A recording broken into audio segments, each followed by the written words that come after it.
Umama si Senator Alan Peter Cayetano sa plano ng NBI na imbestigahan ang pagpapagawa ng sports complex na ginamit sa 2019 Southeast Asian Games. Si Cayetano po ang chairman ng organizing committee noon at giit niya walang anomalya sa pag-host ng Pilipinas ng palaro. Saksi si John Consulta. World-class na sports complex sa New Clark City sa Tarlac ang ibinida ng gobyerno nung idao sa bansa ang Southeast Asian Games noong 2019. Kasama rito ang Codron na sinindihan bilang hudyat ng simula ng palaro. Kahapon, sinabi ni NBI Director Melvin Matibag, balak ng ahensyang imbestigahan ang pasilidad. May nakarating daw na impormasyon na may irregularidad umano sa ginastos ng pondo para rito. Nakarating sa amin, bilyon-bilyon pala yung pumasok dito na pera na unliquidated. At mayroong private company rito na na-involve na binayaran ng 10 billion at ang pagbabayad insertion sa GAA na hindi binayad. So ito, imbestigahan namin to. Malaking kaso rin ito. Ayon kay Matibag, wala rin umanong ginawang bidding sa paggawa ng sports complex. Ito yung tungkol dun sa it's a Malaysian company na sila yung nag-build ditong sport area na to. Walang bidding, tapos nabayaran ng mabilisan na 10 billion yung halaga, congressional insertion. So sisilipin namin to.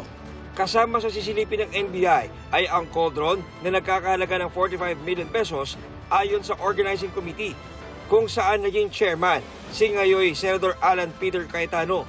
Walang pinangalanan si Matibag pero sa pagpapatuloy ng impeachment trial kanina, inalmahan ni Cayetano ang mga sinabi ng NBI Director. Mukhang misfire. Bakit? Yung sinasabi niyang infrastructure na walang bidding, first of all, the procurement law has many modes of procurement. So don't make it appear sa public na just because walang bidding, may anomalya na to. Ayon kay Cayetano, walang anomalya sa pag-host ng Pilipinas sa SEA Games noong 2019. Hindi rin daw pwede noon makialam sa insertion si Cayetano dahil hindi siya bahagi ng Senado o Kamara noon.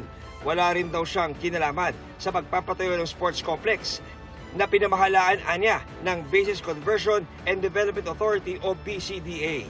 It was done by the BCDA. The chairman of the BCDA is one of the closest advisors of the president now. The president of the BCDA is one of the closest advisors and is a secretary now. Sinisikap namin kunin ang panig ng nooy President and CEO ng BCDA at ngayon DPWH Secretary Vince Dizon. Hirit pa ni Cayetano na apektuhan ng trial dahil sa ginagawa ni Matibag na nakatakda ring humarap bilang testigo ng prosecution. It is unfair to me and unfair to the court that kung kailan siya patatawag siya sa Monday, intimidate mo ako, hindi kita tatanungin sa Monday dahil mag-a-announce ka na iimbestigahan mo. Tapos sasabihin mo may insertion, tapos sasabihin mo hindi liquidated po lahat yun.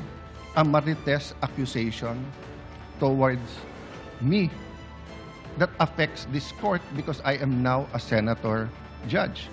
Tinukoy rin ni Cayetano ang hinala ng minorya na tila isa-isa silang kinakasuhan para mawala sa impeachment trial.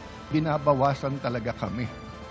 Iniisa-isa, even yung mga vlogger na malapit sa administrasyon, sabi, 2 down, 3 down, may kasunod na.